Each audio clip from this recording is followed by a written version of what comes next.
off. Do I need to do anything? No. Nope, just sit tight and we'll get started in a few moments. Okay.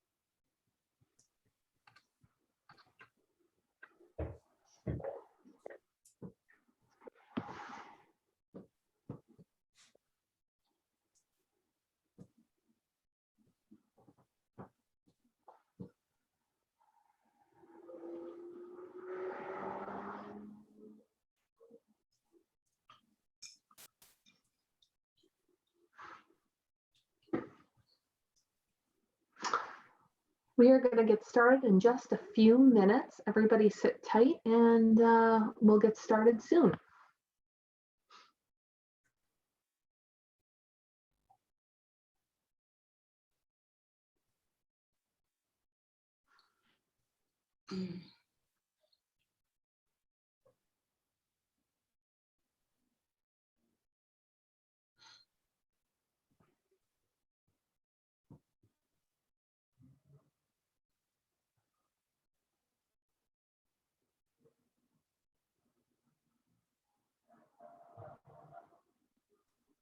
Do you have folks in a waiting room? Is that what you're doing?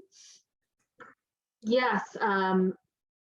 Well, it's not exactly a waiting room, but they can join in.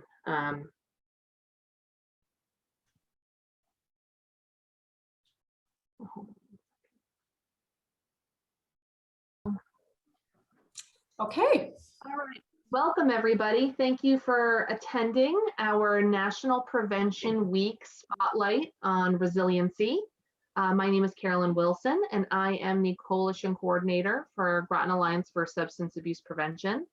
And I'm joined today by my colleague, Estelle Harrison. And tonight we have a special guest, a national expert in her field, Nan Henderson. And I'm just going to read real quickly a little bit about Nan. She is the co-founder and president of Resiliency in Action, a pioneering publishing and training company started more than 25 years ago. Her publications on resiliency and wellness, positive youth development, school and organizational change are used in more than 25 countries and have been translated into Spanish and Russian. She has provided training in 45 US states and several foreign countries over the past 25 years for a wide variety of audiences and organizations, including Big Brothers Big Sisters, Upward Bound, AmeriCorps, oh, my screen just shut down, okay, AmeriCorps,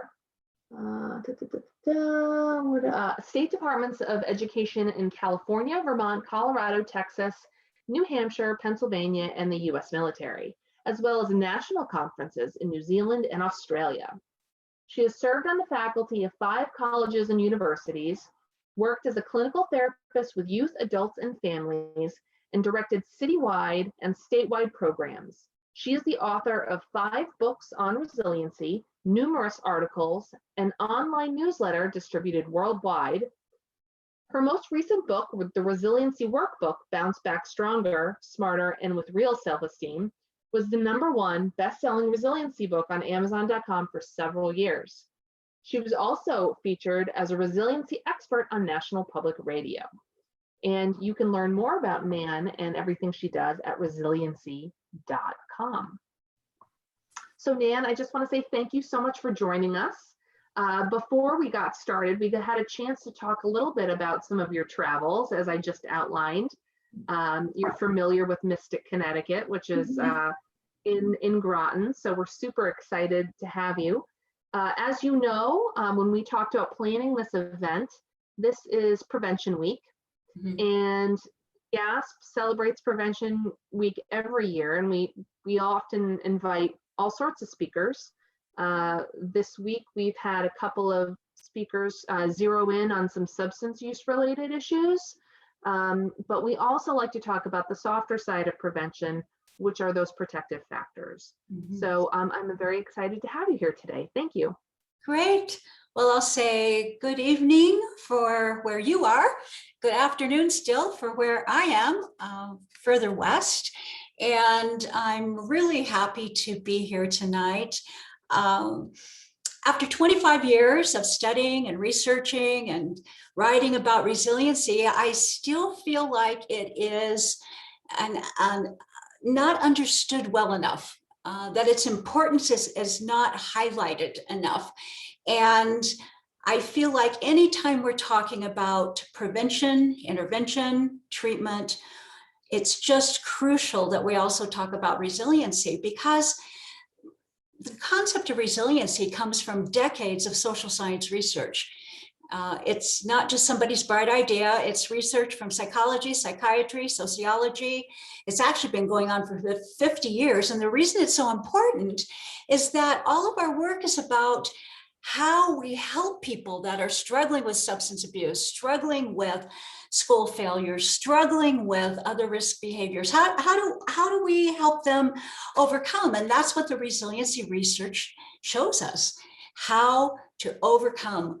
What makes the difference? What has been shown to be in the place in the lives of those who are able to bounce back and overcome and get clean and sober and move on from dropping out of school or juvenile justice problems or whatever it is? How come those who make it, which is what we all want for everybody, how come they make it versus those that don't make it? So I just feel like this particular information is absolutely crucial, and I'm glad that you're going to share it far and wide. So I'm going to start tonight by sharing first the title of this particular presentation, Fostering Resiliency, How to Build Bounce Back Kids, Families, and Organizations. Here's one of many crucial points about resiliency and resiliency research. You can take the same concepts that have been found to help children, youth, and apply it to families, apply it to adults, apply it to organizations. In fact, resiliency researchers talk about how astounded they have been at the consistency of what it is that makes a difference.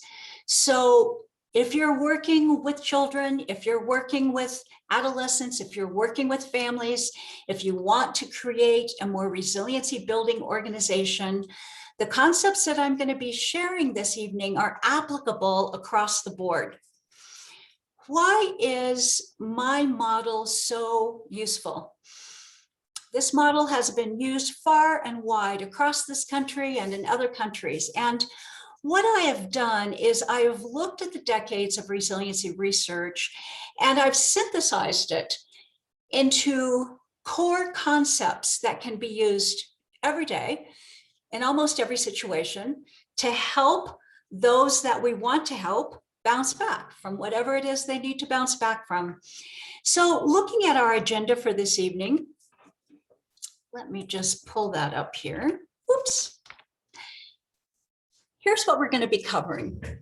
What is resiliency and why is it important? And let me just say that after more than 25 years of studying, researching, training, writing about resiliency, I think it's more important today than ever before. How does fostering resiliency relate to adverse childhood experiences? There's a lot of information now about ACEs. What is that connection between the two? And healing from trauma in general. How exactly does resiliency happen? According to these decades of social science research. How does fostering resiliency connect to prevention and intervention? We're going to talk about a model called the resiliency chart. We're going to talk about a model I've developed called the resiliency wheel. And taking all of this into specific steps. How can you foster resiliency in individuals, families, and organizations? And then I'm going to share some tools, one of which is the resiliency quiz. It was something I developed several years ago to be used it's even been adapted for elementary school children, certainly for adolescents. It's been used by adults, by families, by elders. And it's just a very good tool to use to help people assess what is it in their lives that help them bounce back, and how can we make that grow? How can we make that bounce back process stronger?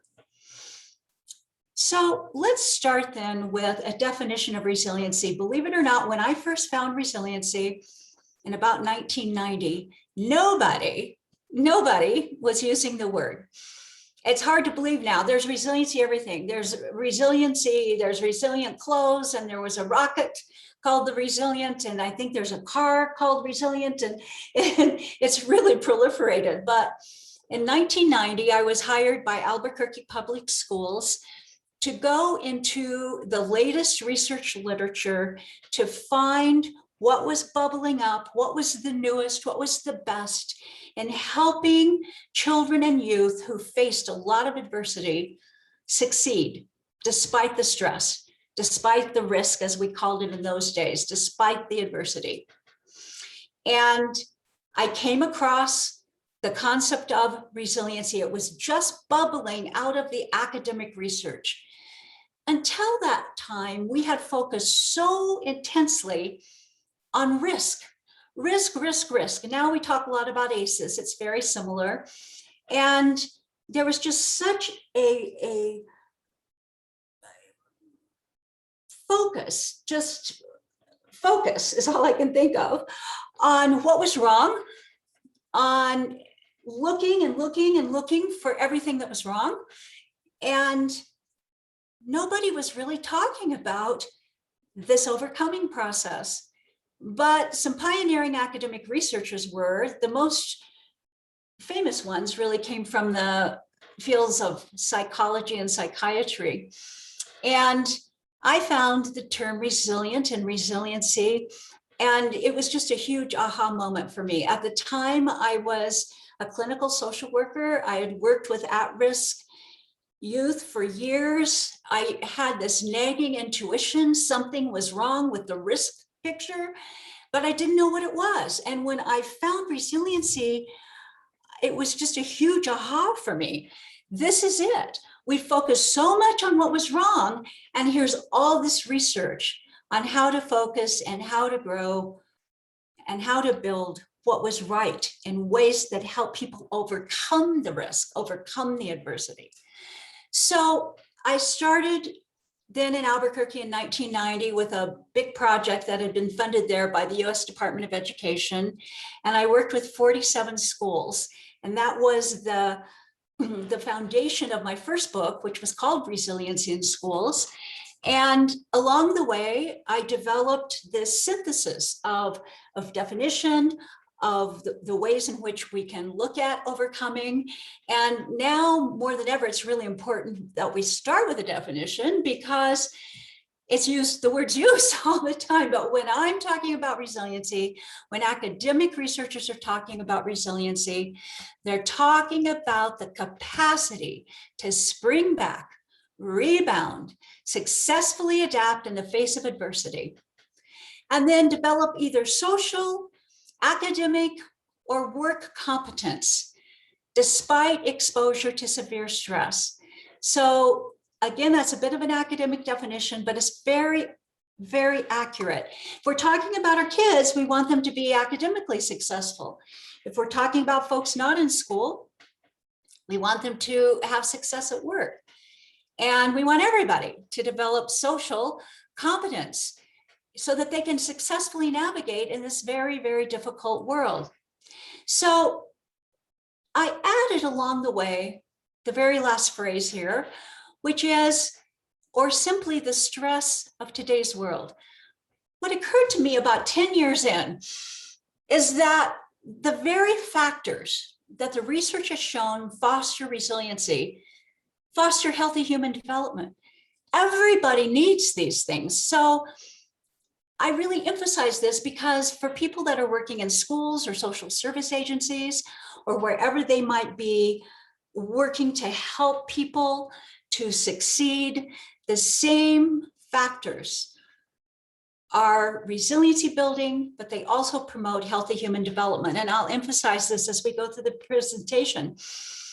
So I started an organization in the early 1990s with two colleagues. And this next definition kind of expands on the first. And it came from the philosophy of our company, Resiliency in Action Incorporated. And this is exactly taken from the psychological researchers, word for word. What they concluded, again, as they looked at the people who made it, despite the stress, the adversity, the risk, is that resiliency is an innate self-righting and transcending ability. Now that's a mouthful, but it is from the academic research. It's within all children, all youth, adults, organizations, and communities. In other words, as I wrote along the way, we are hardwired to bounce back, and we can expand this innate capacity within ourselves and others.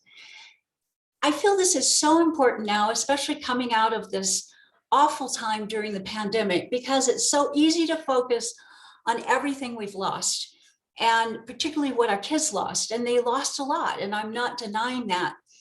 But it is built into the human mechanism to bounce back. It's innate. And I think it's so important that we keep that lens as we work to help our kids, help our youth, help our families, help them to overcome what has been such a hard year. We don't deny the pain, we don't deny the loss, we don't deny the struggle, but we always keep in mind this innate self-righting and transcending ability.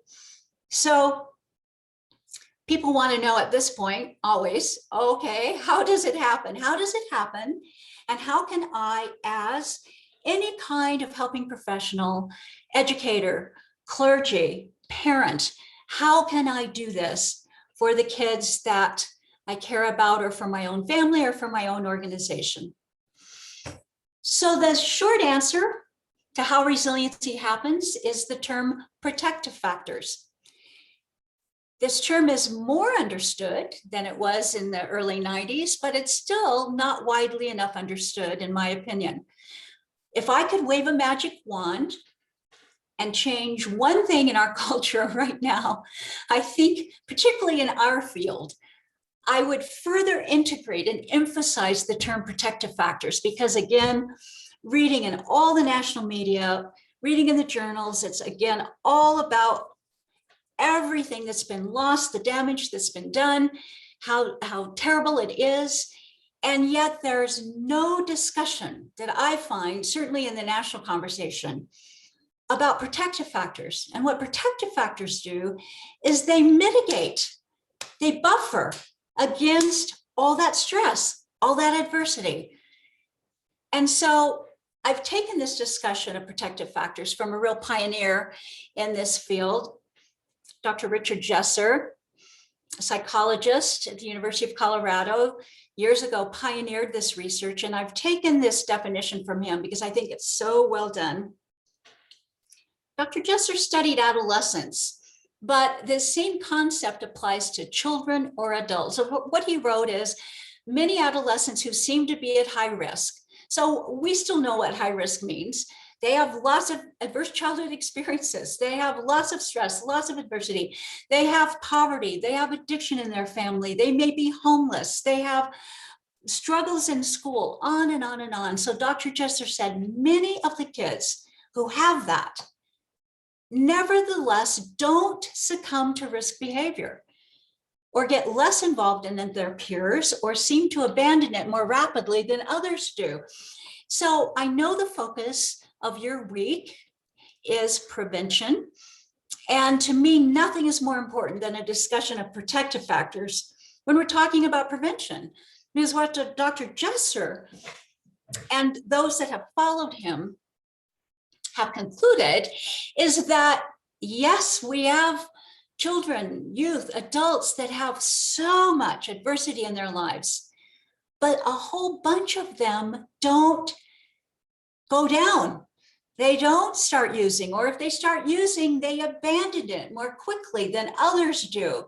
So to me, the whole discussion of prevention should be focused on how do we weave protective factors into our schools, into our families, into our communities. So Dr. Joseph said a likely answer as to why this is true, why all this exposure to risk with some people doesn't lead to all the negative outcomes that we work so hard to prevent. A likely answer as to why this is true is that there was indeed exposure to an experience of risk, stress, adversity, trauma. But here's the key: it was countered by exposure to an experience of protection. Protective factors moderate, buffer, insulate against, and thereby do mitigate the impact of risk on human development. So again, I just want to be shouting from the rooftops: protective factors, protective factors, protective factors. And there's good news, which is it's more understood than when I started about 25 years ago. However, there still needs to be more understanding, more emphasis, more of a sense that the very first thing we can do to be effective in prevention is to identify, to grow, to build protective factors. So when people ask me how resiliency happens, the short answer is it happens because of protective factors. Now, I want to talk just a moment here before we go on to making this concept of protective factors very practical, to just quote some of the very latest resiliency research. And I have the article cited here. Two prominent resiliency researchers, and especially Dr. Ann Maston, she's maybe the most prominent resiliency researcher in the country right now. And what Dr. Maston is very good at is looking at a lot of research and then synthesizing it. So this is an academic quote, but I want to, for those that are research oriented, give you this and also give you the specific reference so you can go online and read the entire article. So what Dr. Maston and her colleague, Dr. Barnes, wrote is that a wide range of adverse experiences have been studied under the rubric of resilience. So some of the things that have been looked at: child neglect, child abuse, separation and loss, family or neighborhood violence, terror, war, natural disasters, poverty, hospitalization, and many other kinds of adversity. Some of these studies focus just on one kind of trauma and how it is that some people are resilient in the face of that trauma. But I would say more frequently, what's looked at is what they call an assessment of cumulative risk, multiple negative events. Because singular adversities are rare. We know this. If there is a family living in poverty, there's more likely to be substance abuse. And if there's more likely to be substance abuse, there's more likelihood of domestic violence, and on and on. So it's rare that you just have one little piece of adversity in life. Usually they do cluster. And they go on to write the most severe forms of adversity in childhood often reflect chronic, repeated, combined exposures to traumatic events or hardships. As a result, many studies of resilience include indices of cumulative risk. Now, those of us that are in the substance abuse prevention world know that there is a lot of evidence that the more risk factors, the more of this adversity that is in the life of a young person, the more likely it is that they will engage in substance abuse. And so again, when we are looking at how to best do prevention, if we can look at the research on how it is that children and youth who've gone through this kind of trauma have gone on and done well, then that's what our focus needs to be. So I'm going to make this really practical, and I'm going to ask you all to do a practical activity at this point. So I need you to pull out a piece of paper and a pen, and you're going to create your own resiliency chart. One of my passions is to make this research practical, to make it something that can be integrated wherever folks are working with children, youth, or families. So we're going to do this for a young person.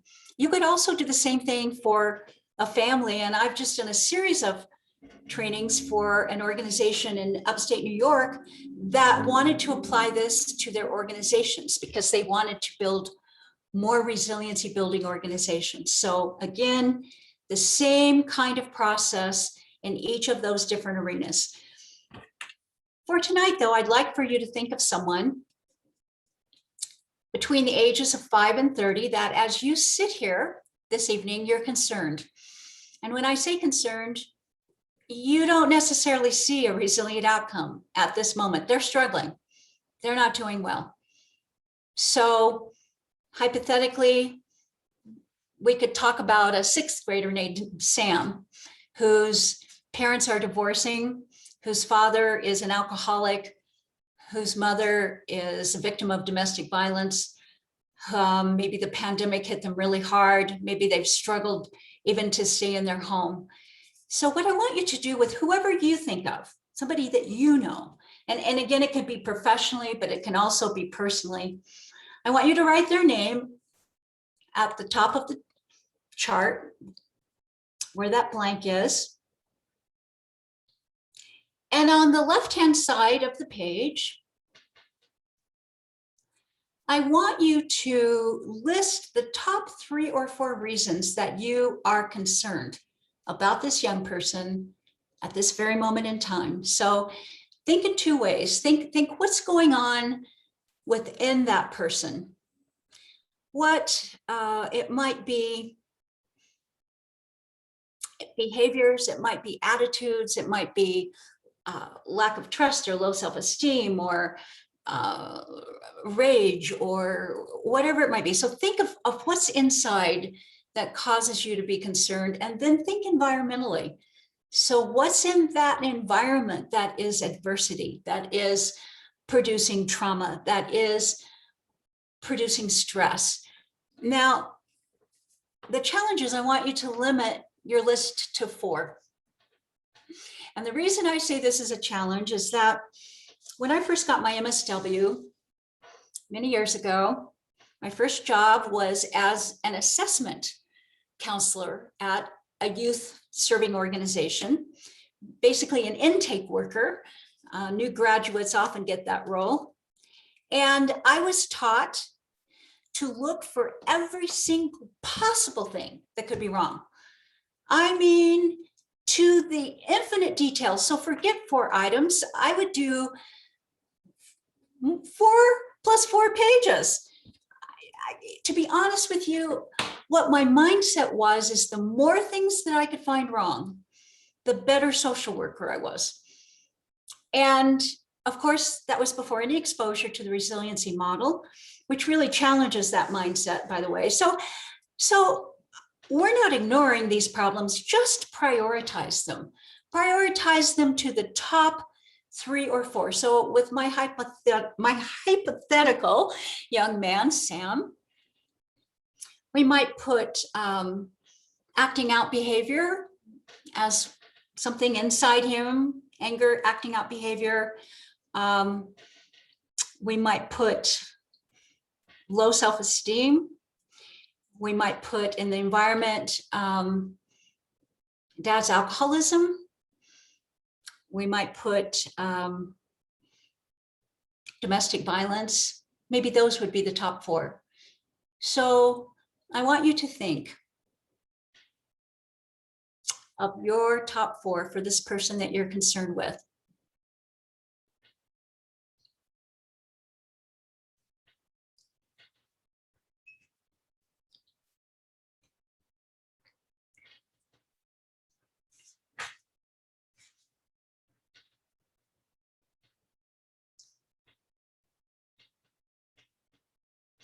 Before we move over to the right-hand side of this chart, I want us all here to reflect on how easy this part is, how well trained we are, how we can just jump in and find stuff that's wrong because it's how we've been trained and it's how we think. And I want us to use that same meticulousness, and that's the word, meticulousness, as we move over to the right-hand side of the page. Now, on the right-hand side of the page, I want you to think in the same two ways, within this person and within his or her environment. But on the right-hand side of the page, I want you to list everything that is a positive, everything that is a strength. So within the person, and let's take my hypothetical guy, maybe he has a great sense of humor. Maybe he's really creative. Maybe he's coping by going out into the garage and teaching himself guitar. Maybe he fixes bicycles. Maybe he's really kind to his little brother. Even though he has problems with his own rage, he tries to protect and extend some nurture to other people. So you get the idea. Think within that person, what are strengths? What are positive qualities? What are things that they have, that they do, that would go there on the right-hand side of the page? And they don't have to be in perfect manifestation. If you've seen it once, you've seen it. So our goal here is to make it grow. So thinking within the person and then in the environment. Maybe Sam has a neighbor. I've heard this from hundreds, maybe thousands of kids. Things got so bad in my house, I just went down to the Smiths. They were the neighborhood family. They always had room for one more. There wasn't any food for me. There was food. There was food, and there was adult companionship, and there was a lack of chaos, and there was somebody I knew cared for me. So lots of kids have a neighbor. Often they have a teacher, sometimes just one. That teacher who can look beyond the outer manifestation and see that resilient core, believe in that child. So maybe there's a neighbor, maybe there's a teacher, maybe there's some other community group, maybe they're involved in a church organization. Maybe Sam plays sports and the coach sees him and knows one of the ways to process all that rage is to get him out there on the basketball team and make him a team player. So on the right-hand side of the page, I want you to list as many strengths as possible. Don't limit yourself. Think within the child or the young person. Think within the environment. Supports. Positives. Maybe Sam loves animals and he's able to go down to the animal shelter and volunteer. Think as much as you can. And I actually believe, this is my joke here, that we're having to activate unused portions of our brain because we've all been so well trained looking for what's wrong, that we really have to kind of put the gears in motion to focus on what's right.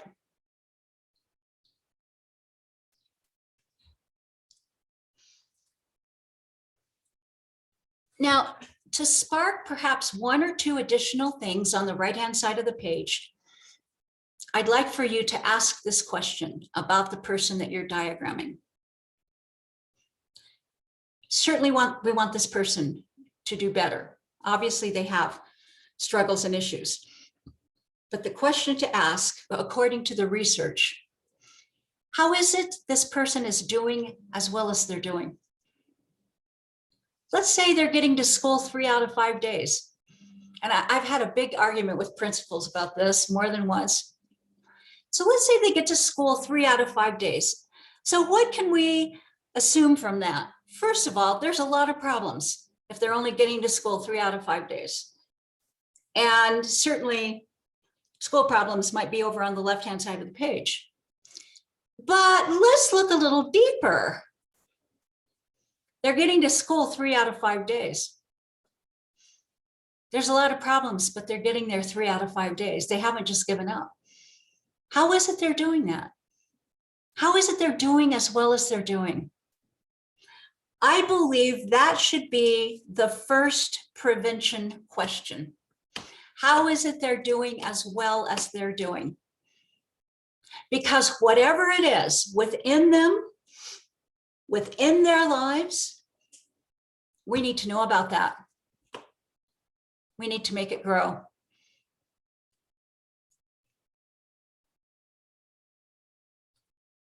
So I'll give you another minute just to think. How is it they're doing as well as they're doing?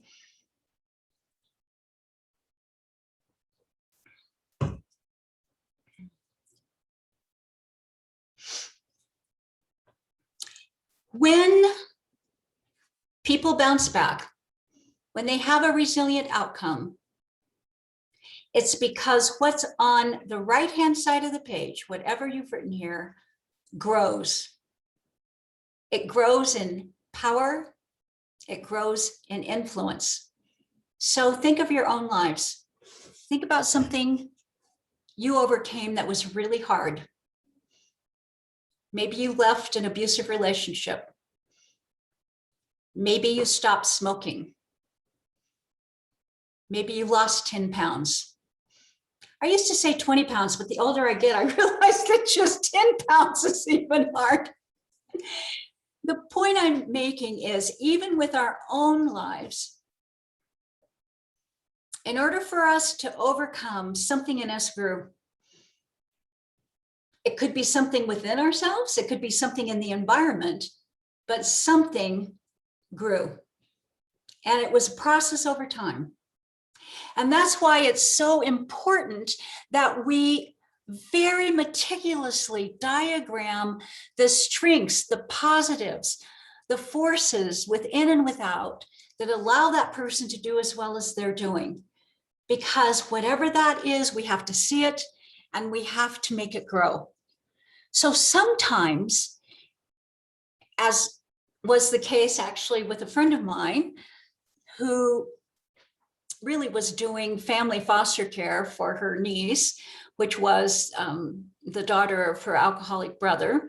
And that niece was over at her house all the time during elementary school. She still lived technically with the father, but she was over at my friend's house all the time.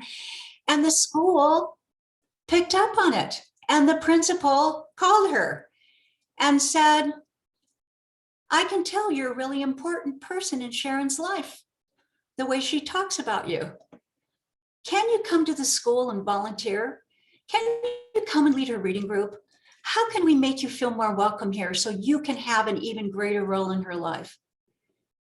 Now, if that principal hadn't been, and she was doing it innately, she wasn't resiliency trained, if that principal hadn't been innately aware that the way to help this little girl break free of all of this negativity that was on the left-hand side of the page was to strengthen the bond with my friend, her aunt, then that bond wouldn't have had that additional opportunity.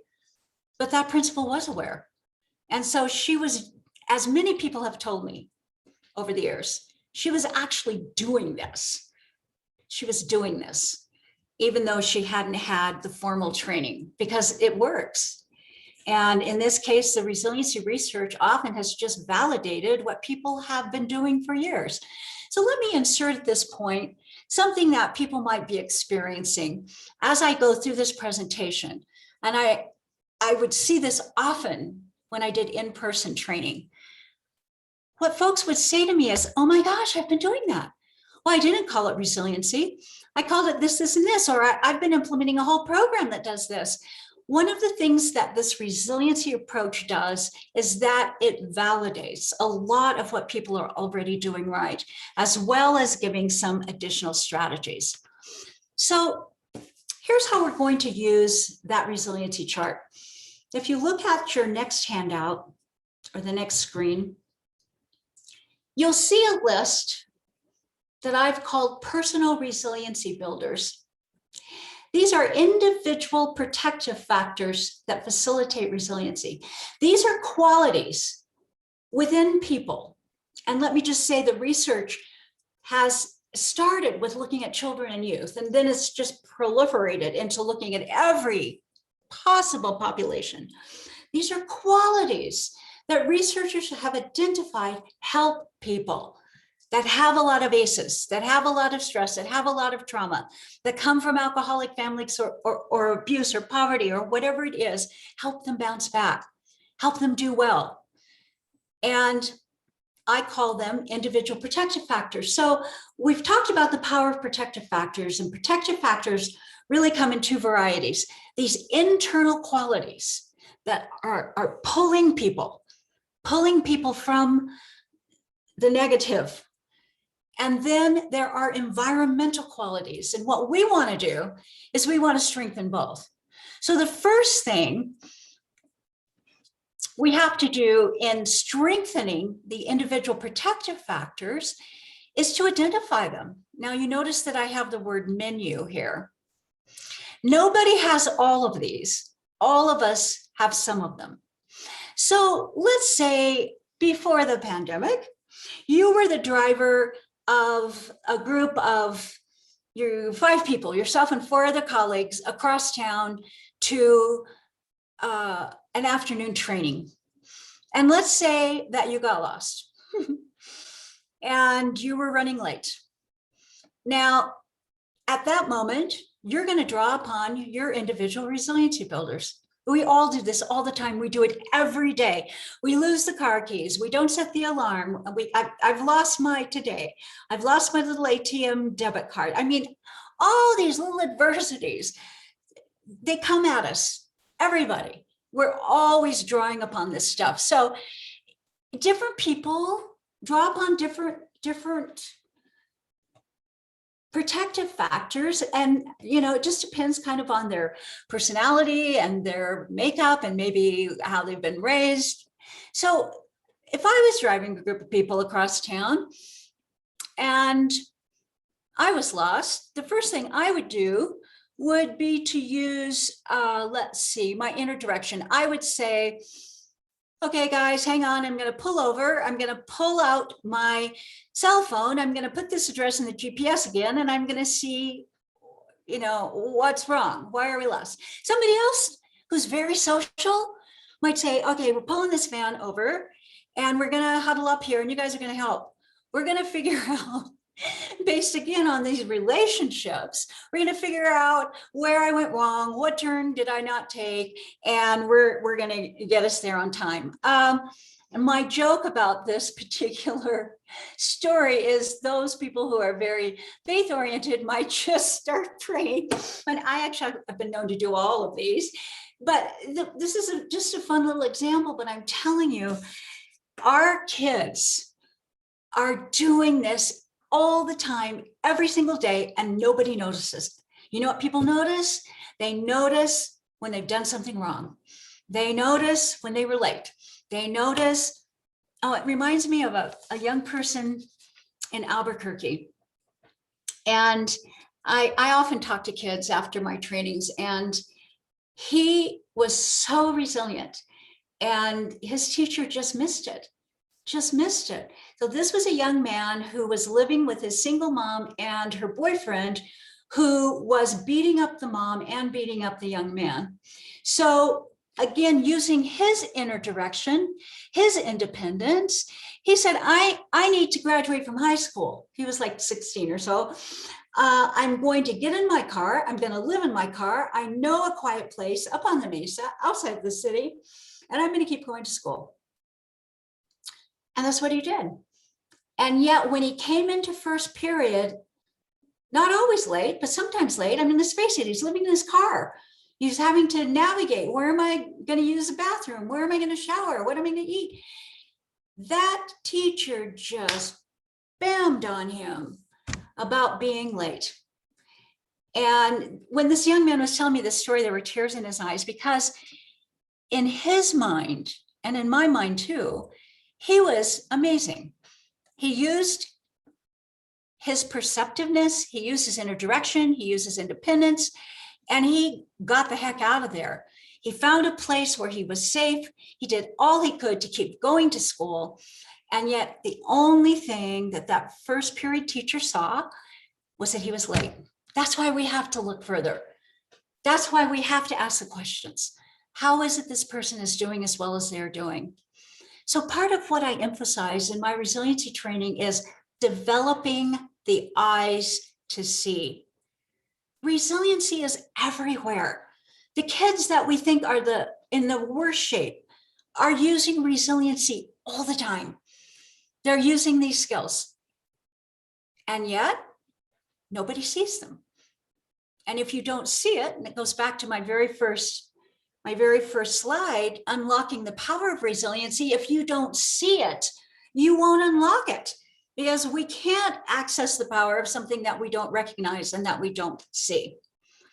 So what I want you to do to make this really practical, I'm not going to read down this list, but I want to go back to the resiliency chart. And I want you to think about this person that you charted. And I want you to think about the qualities that you wrote down here on the right-hand side of the page. And I want you to see if you can connect any of those personal qualities with these individual protective factors. Now, again, nobody has all of them. I would say, and sometimes when I have a lot of time, it's really fun to ask people in my trainings, you know, what are your top 3? What are your top 4? If you walked out of here, one principal walked out of the training I was doing and there was a fire back at her school. If you walk out and there's a fire, what's that you know, in your home or in your school or in your organization or in your car, what's the first thing you're going to do? And again, it's going to be different. You know, some people will call for help. Some people will, you know, they basically will figure out, okay, what has been done, what needs to be done. They're going to use their self-motivation. They're going to, anyway, it just depends. And we had a lot of fun with that principal asking her, okay, go down the list. When you found out there was a fire in your school, when you went out for a break during this training, which one of these did you use? So I want to take a minute and I want you to look down this list and I want you to connect this list to this child, this individual that you've diagrammed, this young person. I want you to find at least 3. Find at least 3 that this young person uses sometimes, maybe not all the time. And maybe they don't use, you know, creativity. Maybe they would be great if they had a ride to music lessons, or if there was the money to hire a teacher. So anything that you see, in fact, even if you just see a speck of it, I want you to identify that. And I'm going to ask for you two to do this together as a team. I'm going to ask you to share with each other who you diagrammed, a little bit about the person. Don't focus too much on the left-hand side of the page. Focus on any strengths that you know this person has, individual, that connect with this list from the resiliency research.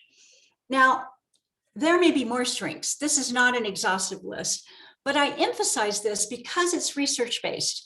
And if there's any strength that we want to make sure that we see, and that we do all we can do to help it grow, it's this list. It's what's on this list. So we can do this right here. Let's just take a couple minutes. And I'm going to ask you, Estelle and Carolyn, if you want to do it in a group on your own, that's fine. Or if we want to just talk amongst ourselves here, we can do that as well. But I want you to find the connection between that person you diagrammed and this list of individual protective factors. So you're going to have to unmute. All right, so I'll start. The person I was looking at, are we talking about the things on the menu, the resiliency builders? We're talking about the right-hand side of the page for that person, okay. The strengths, and what did you write, or what can you see in that person's life that in any way connects to any one of these things here? Right, so some of the things that I picked out as strengths included, you know, strong family, kind, enthusiastic, has employment, helpful, graduated high school, has a love for animals. Okay, so I'm going to dig in a little more, because what I hear is I hear inner direction. I hear a sense of optimism from this person, that they had the sense that they could do this and they did it. I hear a love of learning if they graduated from high school. I hear maybe some feelings of self-worth and confidence. I hear relationships. If they're kind and helpful, then those are wonderful relationship skills. So what I'm doing is going just one step further to get to, again, this is a list from the social science research of qualities that help people bounce back. And you were kind of, in a way, talking about the outcome of those qualities. You see what I'm saying? And we want to get to the actual qualities here. So there's 3 or 4 right there. How about you, Estelle? Did you find any of these with the person you diagrammed? Yes, I did. I chose self-worth and positive view of future, spirituality. Good. 2 or 3. 2 or 3 are often the lifeline. And humor. And sense of humor. Yeah. Right. So here's my next question to each of you. Do you think that this person that you diagrammed cares enough about their strengths? No. No, definitely not. No. So before we move on, I'm going to share a story that has stuck with me for a long time. It was probably at least 10 years ago, and I was training a group of administrators in a school district in California. And on the break, a woman came up to me and she said, "I need help." She said, "I'm the homeless student coordinator at my school. It's a middle school. And the boy I diagrammed, I can maybe find one." So because I'd been doing this for a while, I knew there was more. It's a matter of digging and kind of training our eyes to see it. So I said, "Well, tell me about this boy." And she said, "He's homeless. Right now, he and his mom are living in a shelter. His dad's in prison. I know they've lived on the street. I know they've lived in their car. So I figure he must have some flexibility," she said, "because he's been through all of that. But that's all I can think of. That's it." And I said, "Okay. Do you interact with him? Do you have any kind of ongoing interaction with him?" And she said, "It's funny you asked me that. Last year, my office moved to his middle school, and he developed a ritual with me. He would come into my office. He would ask to borrow money to go to the machine and get a soda. He would remind me of when he had asked before and that he'd paid me back. And so I'd give him the 4 quarters or whatever it was, and he'd go get the soda, and he'd come back to my office, and he'd sit in a chair right in front of my desk, and he'd slowly drink his soda, and he'd talk to me." Now, at that moment, I literally wanted to hit her over the head. But because I understand, we haven't had experience with this. I said to her, "I see several more." She said, "You do?" I said, "Yeah." I said, "First of all, he may not be out making friends with everybody, but he's using some skills to develop a relationship with you." And I said, "So he's using some life skills to do this." And then I said, "And from me just talking with you, I think he's being pretty perceptive, because if I only had what it took to reach out to one person, I'd reach out to you too." She had what we used to call, in elementary school, we called them cookie people. She had that vibe about her where, you just want to be in her, in her embrace. I said, so he's using relationship skills, life skills, perceptiveness. And I said, it's not an artistic endeavor, but I think it's pretty creative the way he cooked up this way, that he can interact with you on a regular basis. And I'll never forget the look on that woman's face. And she looked at me and she said, if we hadn't had this conversation, I never would have seen it. If we hadn't had this conversation, I never would have seen it. That's why I am such a proponent for entire organizations getting this training. We can help each other develop the eyes to see. And for those things that you found, for those people that you diagrammed, these are their lifelines. These are going to keep them going. Think of this homeless boy, dad in prison, him and mother in a shelter. Think of this ability to assess who's a safe person. How can I develop a relationship? How can I have an ongoing connection? That's going to save that kid's life. That and some other things, but that's going to save that kid's life. So that's why I have people do this activity. And what I want to share with you is 4 steps that can be used every day to strengthen this individual qualities of resiliency. 4 steps to grow the power of these individual protective factors. This comes from a husband and wife team that were also resiliency pioneers. Steve Wolin was a psychiatrist, Sybil Wolin was a psychologist, and I had a chance along the way to interact with both of them, and they're 2 of my heroes, because Steve Wolin, as a psychiatrist, started researching how addiction was transferred generation to generation. That was his focus. And along the way, he saw something he didn't expect to see. And that is, a lot of kids didn't become addicts. I will say in my own life, both my parents were alcoholics. I did not become an addict. And I remember teaching a college course on addiction, and these students raising their hand, and they said, well, you must be addicted to something. It's just not possible to have 2 alcoholic parents and not turn on an addict. And I said, yes, it is. It is possible. I had a lot of protective factors. I had a lot of adversity, but I had a lot of protective factors. So what Dr. Wolin did was he started documenting what was different in the adults that he was studying that didn't have the addiction transmitted to them. And they wrote this great book. It came out several years ago, but it's still a great book called The Resilient Self: How Survivors of Troubled Families Rise Above Adversity. So I take these 4 strategies from the Wolins. The first one is you have to teach people about their strengths. The strengths are what is going to get them through.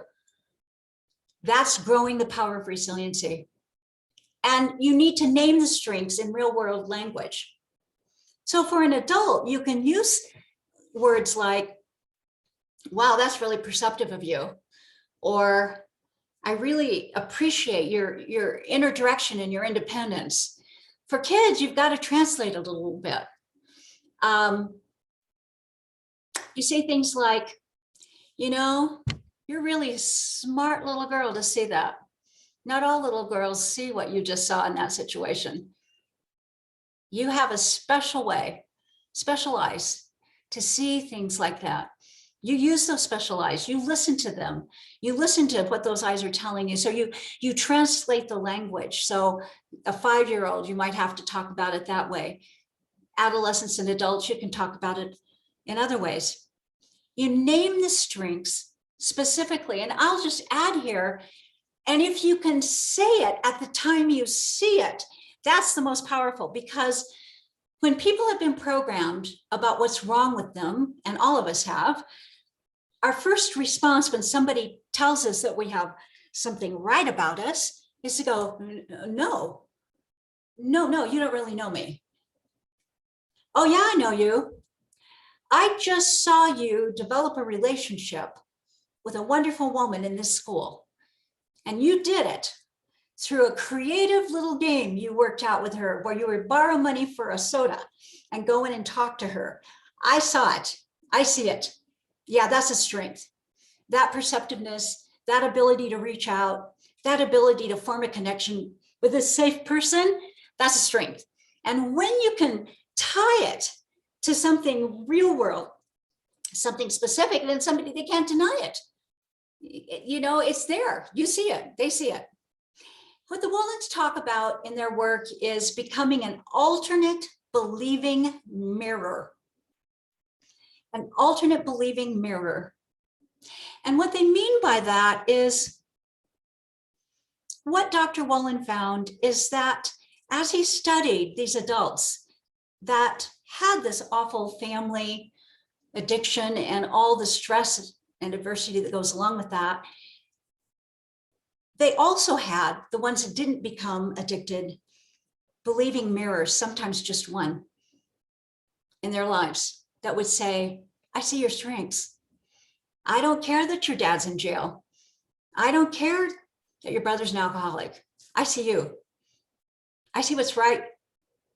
I see the fact that when things get really, really hairy, you're taking yourself out to the garage. You've got that old bicycle that you found, and you're working on that bike. And that's a strength. That's a strength. You're building something. You're creative. You're getting out of the chaos. And I can't tell you how much our quote unquote at-risk, vulnerable, high ACEs kids need this. They need to know their strengths. They need to know their strengths. For people who know the research on adverse childhood experiences, it's based on a quiz, a little test of 10 questions. And there's documented research. The more of those adverse childhood experiences you have, and we used to call them risks, it's the same thing, the greater the likelihood that you're going to struggle as you grow up. But not everybody does. And I still feel that there is cutting edge research to be done on people who had lots of ACEs and still did well. So since the ACEs research emerged, I often share that on that 10 question quiz, I have 9 ACEs, 9 out of 10. I think maybe only 2% of the people in the whole country have that many adverse childhood experiences. And I will just say, I had 2 alcoholic parents. And then all of the violence and the chaos and the neglect and the abuse that goes on when you have 2 alcoholic parents. And both of them are deceased. I have love in my heart for both of them. I will say they were not bad people. They just had their own demons. I don't think they should have had children. But here I am. And when I take that ACEs test, I can get discouraged and depressed until I take a resiliency test. And I also really emphasize the importance of pairing both of these, because there are a lot of different resiliency tests, and I always score at the top of the chart. So yeah, I had the real bad stuff, but I had the protective factors, the resiliency builders. I had alternate believing mirrors. And I learned about my strengths. I happened to be good in school, and that became a saving grace for me. And I had teachers that saw those abilities and reinforced those abilities and didn't judge me based on what was going on in my family. Finally, the last strategy from the Wollens is teach people about resiliency. Just teaching people about resiliency makes people more resilient. That's why I talk about unlocking the power of resiliency. Just teaching about it. So what I want to do, putting you on the spot again, is I want you to look down this list. And as you think about the people that you interact with in your professional work that are struggling, I want you to share one thing that you think you do well as you look down this list of strategies, how to grow these individual protective factors, and one thing that you will do more of to, again, help the power of these internal protective factors grow in those folks that you're working with. So who wants to go first? Something that you do well on this list. So, Nan, I think that having seen it written like this, I think I'm a good alternate and believing mirror. And something that I think I'd like to be better at would be to name strengths specifically in real world language. Yep. Excellent. I'd say most of us that go into the helping professions, I mean, we're pretty encouraging people. We have to be to stay in this field. But this idea of simultaneously acknowledging the problems, and the problems sometimes are awful, as well as looking for the strengths. Yeah, that's a wonderful a place of growth. So how about you, Estelle? Well, I think that I teach people about their strengths because I can identify people who do things well, and that would be someone I go to for a certain issue or to collaborate with. And things that something I can work on is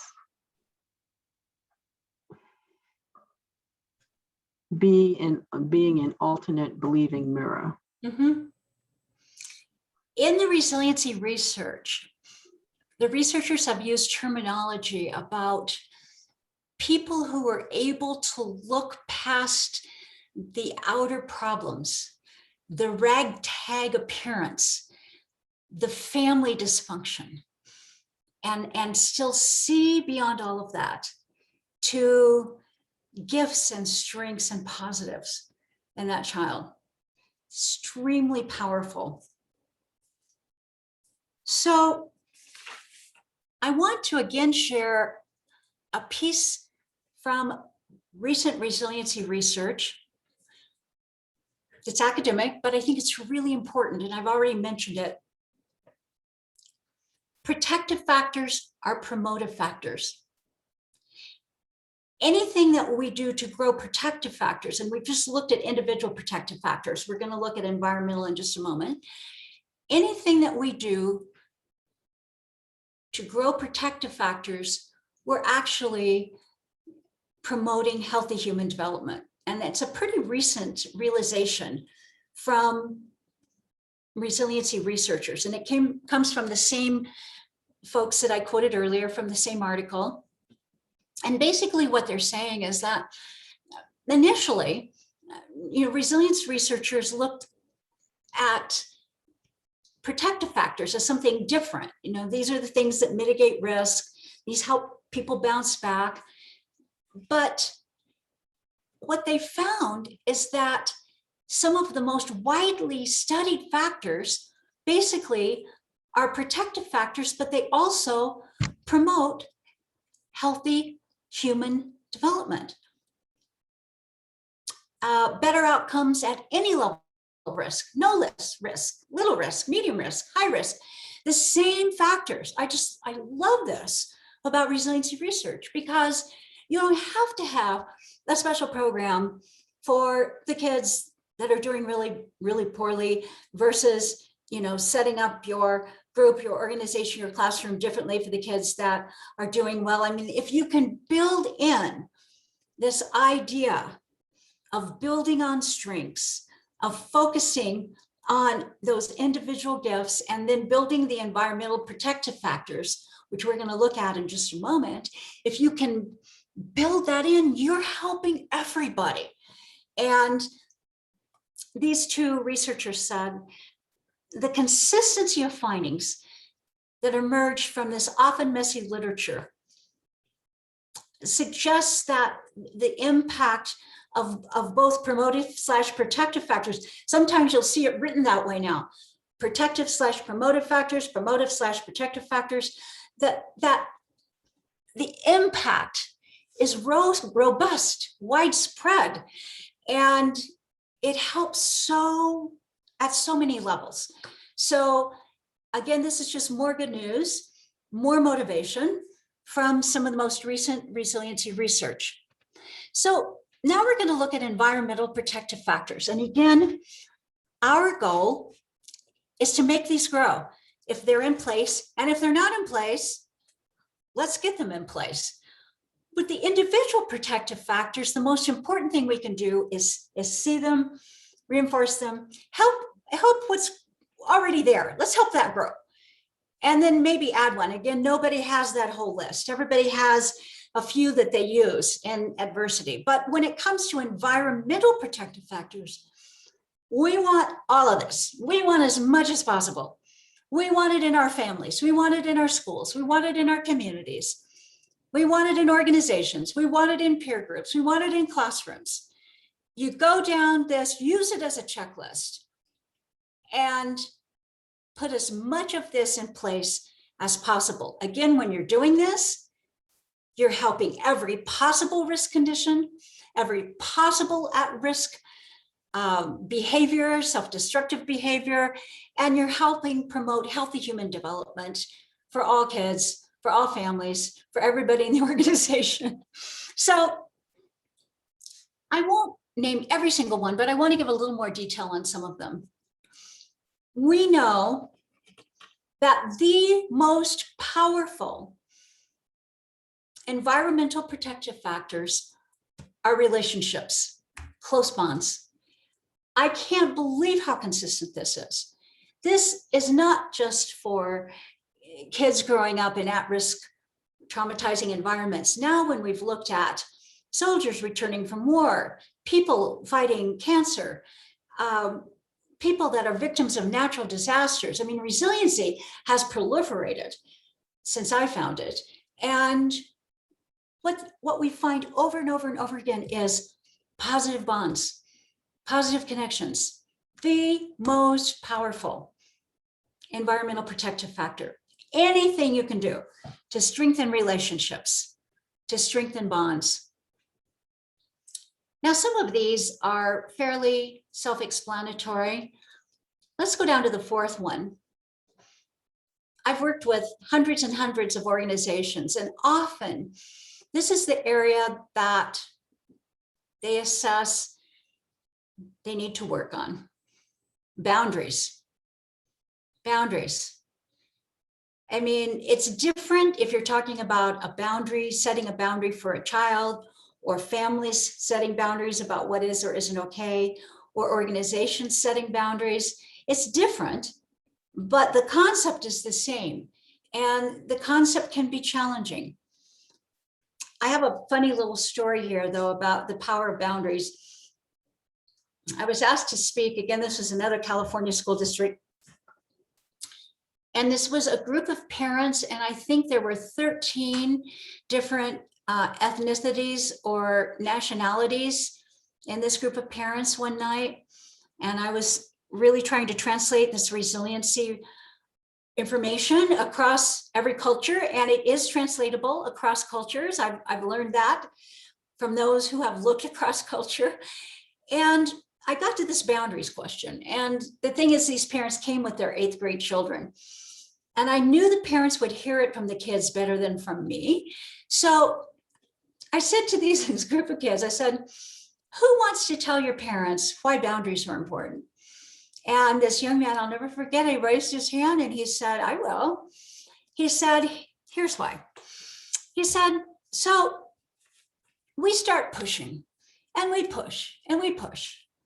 And you know, the real reason we're pushing, we want to see, how much do you love us? How much do you love us? If we push a little bit, do you cave in? Do we have to push a lot before you cave in? Do you just kind of, are you firm and hold that boundary? Then we know you love us. I mean, I'll never forget that night. And that little boy, 13 years old, out of the mouth of babes, quote unquote. So boundaries are extremely important. Kids absolutely need boundaries, as well, usually, often, no matter what the age. They won't admit it, but this little guy did, and I've heard it over and over again. In fact, here's what another group of kids told me that I was training in another training. This was just a group of middle school and high school kids. And I said, talk to me about boundaries. And they said, basically in so many words, they said, hey, adults, you need to do something. My sister is going out with a boyfriend and she's having unprotected sex. I know this. My best friend, who's 13, has already started smoking pot. I know this. I'm concerned about my cousin who's 16 and he's drinking and driving. I know this. This is a burden on me. Adults, will you do something? We're just kids.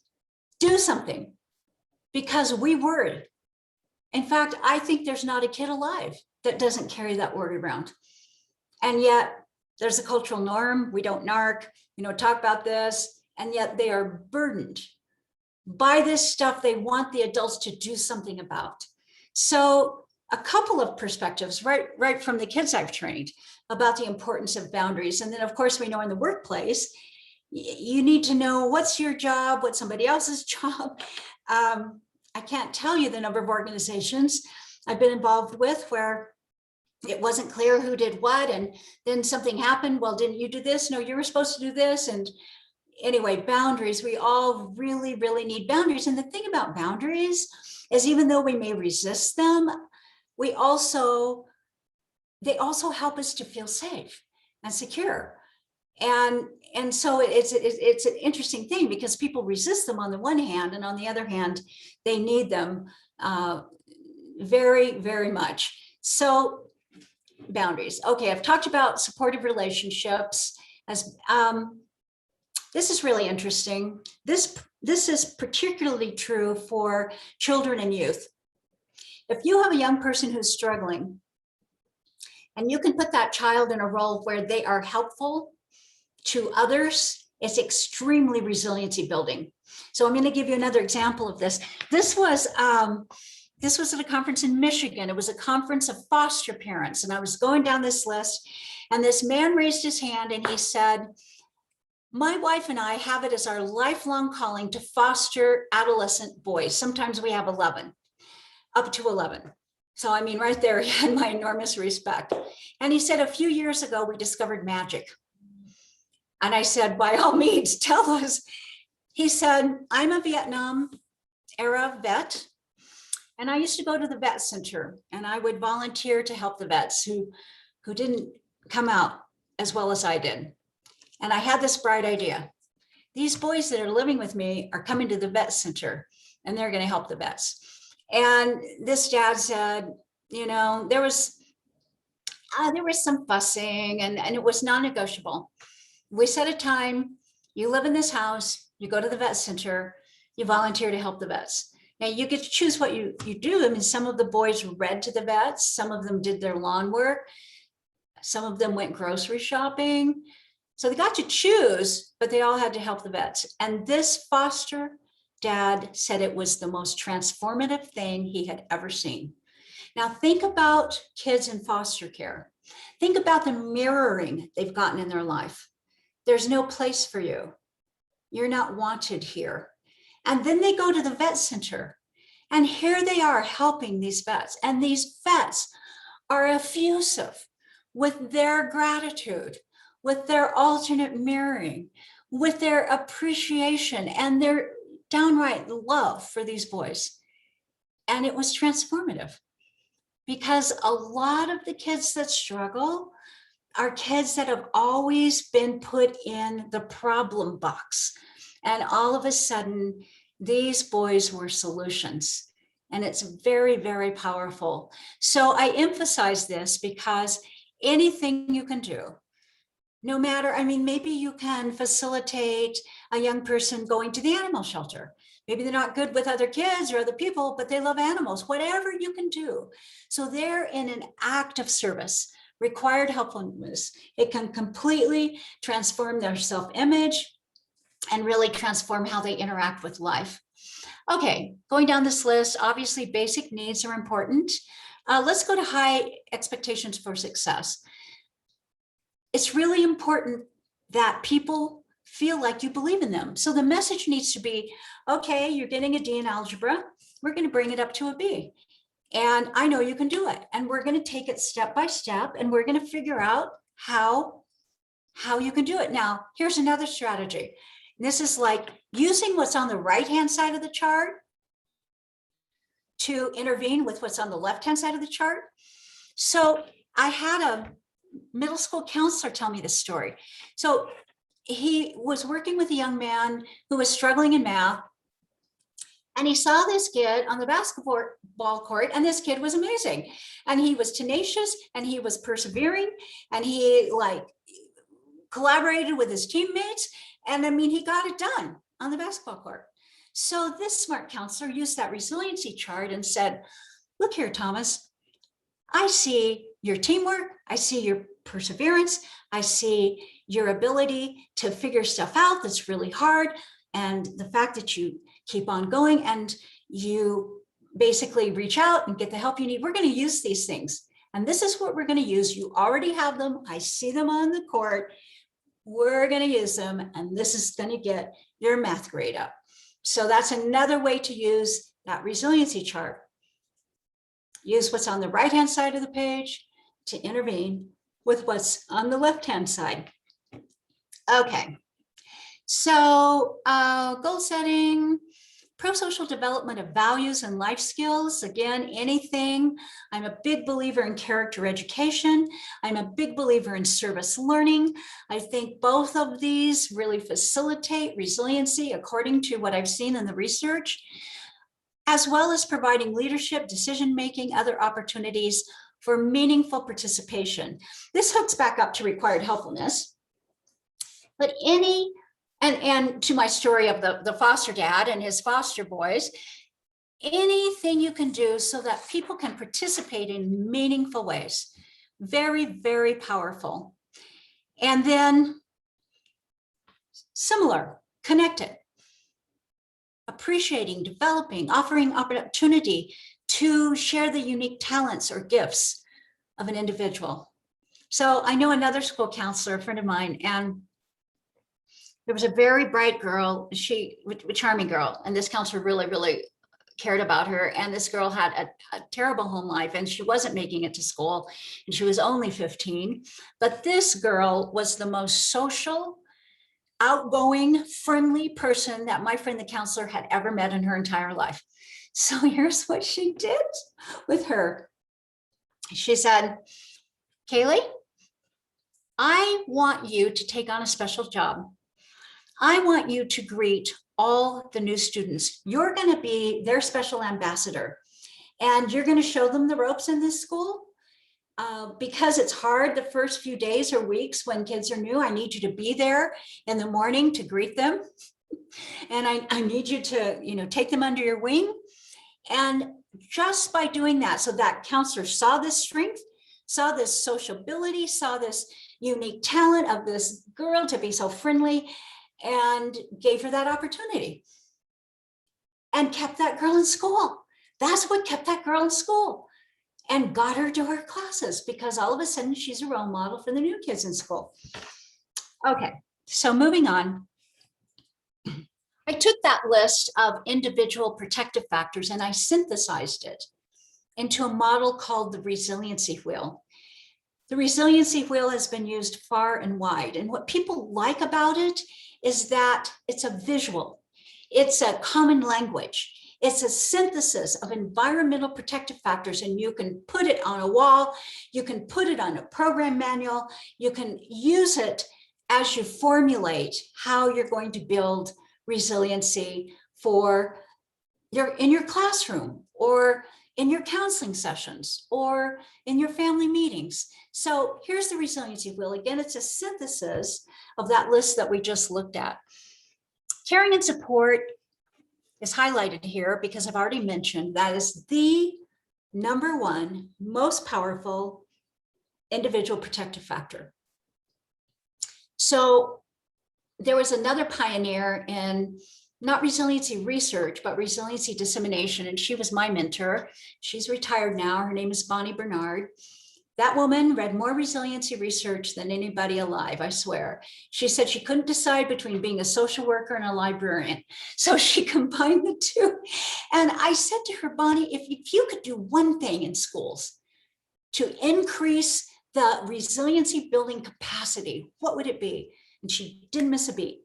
She said, if I was in charge, I would get more caring adults into the school, whether it be, volunteers or from any sector, from college students who need to come in and do some project, or elders who are retired and can be matched up with kids as tutors, or parents who can come in from the PTO, any way to fill the school with caring adults, because then we will build this. And that is the most powerful protective factor. And remember, the protective factors are protecting against the negative outcomes, which lead to addiction. Addiction is a negative outcome. And the protective factors are promoting healthy human development. So anything that can be done to increase caring and support, increase caring and supportive relationships. If you can match a student with, well, I know another teacher, an inspiration. I have all these great stories from all my years of training. She asked the middle school kids in her district to come over and mentor her sixth graders in elementary school. They were almost in middle school. And to really become life skills teachers for them. And she had a curriculum, but what she did was she had the middle school kids, who those sixth graders are looking up to, become the teachers. I mean, anything you can do to strengthen caring and supportive relationships. That's what that principal did when she called my friend in and said, I know you're important to this little girl, even though you're just her aunt. Come in, volunteer in this school, lead her reading group, anything to provide more caring and support in someone's life will be resiliency building. I've talked about high expectations. The message is you can do it. We're going to figure it out. I've seen how you've done it over here. We're going to use those same strategies, those same skills that you've demonstrated in this situation, and we're going to figure out, using those skills, how you can get your math grade up, or whatever it is that needs to improve. I talked about meaningful participation, how important it is that people feel like their gifts, that their life has meaning, that they have a say, that they can contribute, and that they're not just a problem or a burden or a difficulty, that they have voice and choice. I've already talked about bonding, but let me just say a little more about this. Bonding, pro-social bonding, to positive people, animals, organizations, activities, hobbies. The more people are pro-socially bonded, the less likely they will be to do the antisocial stuff. So very powerful. I talked about boundaries. It's going to be different if it's a classroom, if it's a reading group, if it's a library setting, if it's a family, if it's a whatever it is. The boundaries are going to be different, but they need to be clear and they need to be consistent. And finally, life skills training. So 5-year-olds have to learn how to take turns. They have to learn how to raise their hand. They have to learn how not to just grab things, how to share, how to cooperate. Then as we go through the life cycle, the life skills get harder in a way. Well, I think that those things are hard for 5-year-olds, but we have to learn how to negotiate conflict. We have to learn how to set a goal and how to keep going, even when the going is tough. We have to learn what's become popularly known as nonviolent communication. And all of us in the last year have had to learn how to survive in a pandemic. How many times have I gotten halfway in the grocery store and said, oh, got my mask, got to go back to the car, got to get it. Life skills always need to be thinking in this group, with this person, in this organization. What are life skills that are needed? What's missing here? Is it communication? Is it being able to develop emotional intelligence, which has become popular? Being able to tune into your own emotions and then manage them. What are the life skills that are needed? So you put in this center a person, or you put a family, or you put an organization, and then you build the resiliency wheel. These environmental strands of both protection and promotion of healthy human development. Again, I've already said it, but I have to say it again. I don't think there's anything more important people in prevention could be doing. Well, several years ago, I was at the end. That was the end. And again, it was another middle school counselor. I thought, all these middle school counselors. She came up to me at the end of my training and she said, you got to help me more. I like the research, I like the model, like what you've shared, but I need it more practical. I need it step by step. What do I do? So I mapped it out. We want to reduce risks and adversity and stress as much as we can. So that's at the top here. But let's face it, I was a middle school counselor, a middle school social worker counselor for many years. And so many times I would say, you know, I can't get those parents into treatment and I can't find decent housing for them and I can't get the gangs out of the neighborhood. And I mean, as much as you can reduce that stress, do it. But don't think because you can't get rid of the stress, you can't do anything. All of us can foster resiliency. All of us can be agents of protective factors and promotive factors. And that's powerful. It's more powerful than I think is even recognized still after all these years. So here's the roadmap. You start with an attitude, and I've called it the resiliency attitude. You matter to me. I'm not going to judge you on your past or what your big brother did or the fact your dad's in jail, or I'm not going to judge you because of that. I believe in you. I believe in your capacity to overcome. What is right with you is more powerful than anything that is wrong with you.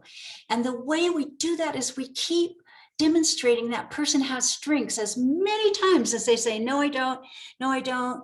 And you show them the evidence and you say, look at how you made the whole class laugh here when it was a really stressful situation, when the fire drill went off and we didn't really quite know what was going on. And you just keep talking about those strengths and you work from the strengths perspective. Use that T-chart. Use it in your assessments. Use it formally. Strengths need to be assessed just as formally as deficits and risks and adversities. But you can also kind of use it in your head sometimes if you're just having a conversation. And then you ask, what's on the strength side of the chart that can be used to intervene with problems? That's the first way we should be intervening. And then we teach people about their strengths, we name them, we share how they're being used, we suggest how they can be used in the future. Then you use that resiliency wheel that we just looked at, and you create it, you build it as a web around each person, family, organization, community, or yourself. And finally, you persist, you don't give up. So another icon in resiliency research was a researcher named Emmy Werner. She did a 40-year longitudinal study called the Kauai study. She's called the grandmother of resiliency, and she just passed away a couple of years ago. And she certainly, I had a chance to get to know her a bit, just one of my heroes. So one of the things that Emmy Werner said is, mind these three, TTT, hear their chime, things take time. Things take time, and you look for little signs of progress, little signs, little steps in the right direction. Also recognizing that change is typically you go up and then there's a fallback, and then you go up and then there's a fallback. It's very rare that there's a linear change from here's where we are and we just shoot up to being better. That's just not how it works. And we can also do reflection on our own life and recognize that. So one more activity. I want you to look over this list, this roadmap. And of those 4, what's something that, again, you're doing well? And I always do this in my training, always have to celebrate what's going well. And then what's something you're going to work on. So take a minute. And we're still on the resiliency wheel. Can we move ahead in the slides? Yep. So the resiliency wheel, again, is these individual protective factors diagrammed on a wheel. And we work to put them in place as much as possible.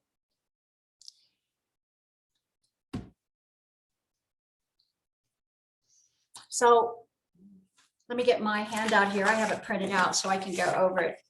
The 4 steps again is we start with the resiliency attitude. It's just kind of a certain way of seeing and interacting with people, which is, you matter to me. I believe in you. I'm not going to judge you based on the past. I see what's right with you. That's the attitude. And then you use that T-chart and you work from that perspective of strengths. And you're always looking for the strengths and how the strengths can be used to intervene with the problem. And then you create that web. So however you can do it. If you're working one-on-one, then you can, however you can facilitate this. If you have a classroom, you have a lot more power to put that in place in that classroom. And this is a good point for me to make as well. I think we often think that the stress, the adversity, the risk, the awfulness is so powerful. And yes, it can be very damaging and very painful. But all of this resiliency research validates that what we do as agents of protective promotive factors is also extremely powerful. Extremely powerful. I mean, I'm here today because of school. I wrote an article called Schools as Safe Havens, and how schools often have every one of these in place. They just don't know it. So if they can assess what's there in those 6 factors and then just grow them and make them stronger, and then have patience as we're working with people to overcome. That's the last one. So you may just decide you only do a couple of these well on the resiliency wheel, and that's fine. However you want to take this, the 4 most important steps: the attitude, working from the strengths perspective, creating the resiliency wheel around a person, a family, an organization, in your classroom,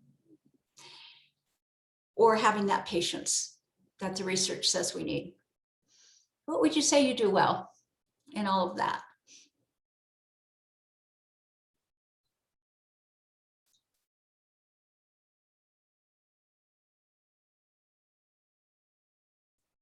I'm going to venture a guess about you, Carolyn. My guess is that you have at least some of the resiliency attitude, or else you wouldn't have been so attracted to this training. So you must have a belief that people can overcome. So I'll just throw that out. Absolutely, I certainly do. And you know, this is really a cornerstone of prevention, because honestly, there's only so much education on, you know, don't do drugs, which obviously what we do is a little bit more sophisticated than that, but figuring out how to build strong youth that can make healthy decisions. You know, certainly this is so key. Yeah. What's something you'd work on? I think maybe you've already identified it in our other activity. You said you'd like to work from a strengths perspective more. And that's number 2 on this list. I don't know if anything else has come to mind, or if that's still the one that speaks to you. Yeah, so I think the persist and don't give up. You know, I think you have to have a little bit of grit, you know, and be patient with people, for sure. Yeah, I would say that one. Okay. How about you, Estelle? What do you do well? I think that I provide support. And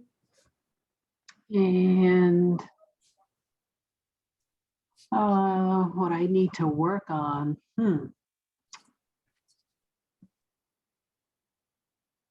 Setting clear and consistent boundaries. Boy, don't we all?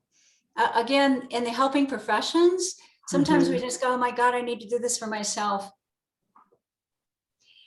Yeah, because we have these wonderful bleeding hearts. So we burn ourselves out. So again, back to this path, it starts with the attitude, and it works from that strengths perspective. And then number 3 is the resiliency wheel.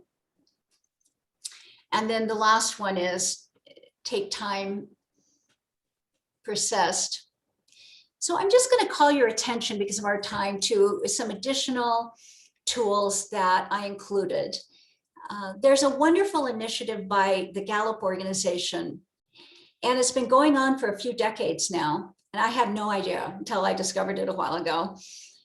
Gallup has been studying across the world people's strengths. Their first research came out in a book called Now Discover Your Strengths. And what they've been doing is they've basically conducted millions of interviews with, quote unquote, the best of the world's professions. And they have found that what contributes to those people being the best in their profession is counter to what we might expect. So key findings of the Gallup research is that success occurs in individuals' lives because they grow in the areas of their strengths. It's necessary to manage weaknesses, but most of our attention should be focused on growing strengths. It was such a revelation to me. I can't tell you how much I used to get down on myself for what wasn't my strength. I mean, I'll just give you a really brief example. And I did a lot of traveling, had to do lots of invoicing, had to keep track of tons of expenses, submit receipts. And when I'd get back from a trip, which, I mean, I gave my all, my receipts came back in just a little wad like that. And I had to, if I was going to get reimbursed, I had to figure out how to organize them. And I just hated it. And I was terrible at it. So finally, my administrative assistant at the time looked at me struggling. She goes, I love doing this stuff. Give me those receipts. They were like a jigsaw puzzle to her. And I'm like, oh, what a relief. She loves it. She's good at it. I don't love it. I'm not good at it, but there's other stuff I'm good at. And it's so great to allow people to have the relief of, if you can, find people that are good at what you're not good at and do what you're good at. So people develop their strengths by first identifying natural talents, and then they learn what they need to maximize them. In countries where the individuals were surveyed, and of course this includes the United States and all of the Western world, strengths were overlooked, taken for granted, and underestimated. But the most productive, satisfied employees are those who report they have an opportunity to do what I do best every day. Only 20% of those said that's true for them. So this was really developed initially for a business audience, but I see so much overlap with resiliency research and recommendations. And down towards the bottom of the slide, you'll see that school, they suggest, should be, quote, a focused hunt for a child's areas of greatest potential. The keystone of high achievement and happiness is exercising your strengths. Something the most successful managers do, building on strengths. Though the book was written primarily for a business audience, teachers, parents, counselors can also benefit from the suggestions. And then we don't have the time this evening. When I do longer trainings, I do this. I actually have people go through this activity, asking yourself or those you're trying to help, what are your strengths? What 1, 2, or 3 things could you do better than most people? And I mean, it can be bake a cake, it can be fix a bicycle, it can be, it doesn't have to be world shattering, but most of us have something we do really well. people have a hard time doing this. So fun to do this in a group. Where can your strengths take you? What do you need to maximize them? And then here are some clues. So at the bottom of this page, you'll see that as of the end of 2020, so just a few months ago, more than 24 million people worldwide have taken the Gallup Strengths Finder. And I have the references at the bottom where you can actually take it. They've also developed it then for students and educators, and there's another website listed there. What I think is fascinating is that Gallup reports on its website that people who have the opportunity to use their strengths at work are 6 times more likely to be engaged in their jobs. They're also more confident, more energetic, report feeling more respected and happier. And I point this out because I often get asked, how can we take resiliency and integrate it to make it a resiliency building organization? And this would be one of the first steps that I would encourage organizations to do, but it also validates that whole strengths approach that comes out from the early resiliency researchers about how important it is that people know their strengths and have an opportunity to use them. So another tool that you have here, and again, when I have longer time, we actually take this as a group, it's the resiliency quiz. Part 1 is based on that wheel, if you can imagine that wheel again. And it takes those 6 different areas and it basically operationalizes them into questions under each of those 6 areas. I've had elementary school counselors adapt this for elementary school students. And of course, this goes all the way up through elders and adulthood. So these are the six different characteristics, the 6 different environmental protective factors, promotive factors, and they're put into a quiz that somebody can take, or you can give it to others that you're working with. And it goes on to the second page.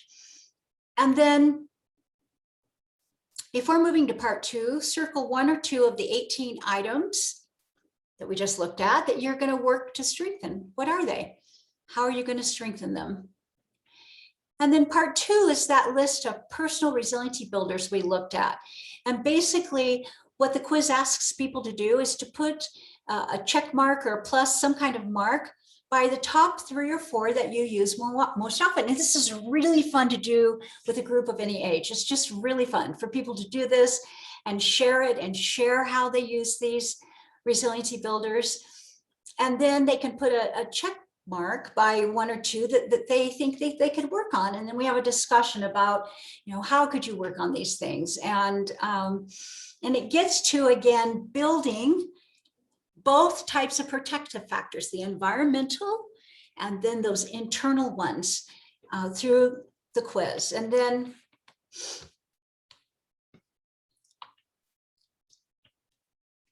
I'm also including questions for teaching others about their resiliency when you're working with a group. This is just a good thing you can copy and hand out and have a whole group discussion. If this is the definition of resiliency, why are you a resilient person?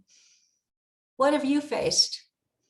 And then how did you overcome? People never get a chance to talk about this. When I do this in a training, I cannot get people to shut up. I keep waving my arms and ringing the bell. And I mean, it's like, opening the positive aspect of Pandora's box. I mean, they've wanted to talk about this their whole lives. What's wrong, what's right with them instead of what's wrong with them. So this is just a good thing to use in any group to really get this resiliency discussion going. So I want to close by doing a couple of things. First of all, by saying, I hope that you feel validated, that you're doing some things right, that you feel more motivated, that I've really conveyed the findings from resiliency research, that this is very, very powerful. It's something we all can do. You're already doing probably quite a lot of it. And so I hope you feel validated and motivated and to take this to heart and to take some next steps. So here's some possible next steps. I'm going to have you look it over. And I'm going to have you each decide something that you're going to do, that you'll share. Something that you're going to do as a result of spending almost 2 hours. We're almost at 2 hours studying resiliency. So I'll give you a minute to look this over. Well, Nan, I can tell you already, there's no shortage of things that I'm interested in doing. First of all, I want to make sure that a lot of the teachers in the town of Groton have this base of knowledge. I want to make sure to sort of plug this again for them. And I know that the leadership in Groton is excellent and they do great professional development. And many of them may already know this, especially people in the counseling and social work departments. But I think this is so important, you know, to make sure that the teachers really get a chance to see, for sure. And also my coalition, a lot of them work with youth, and certainly they've seen youth all over the place on the spectrum of resiliency and probably ACEs as well. So I see immediate application for this in the community that I serve. Great. How about you, Estelle? What might be a next step you might take?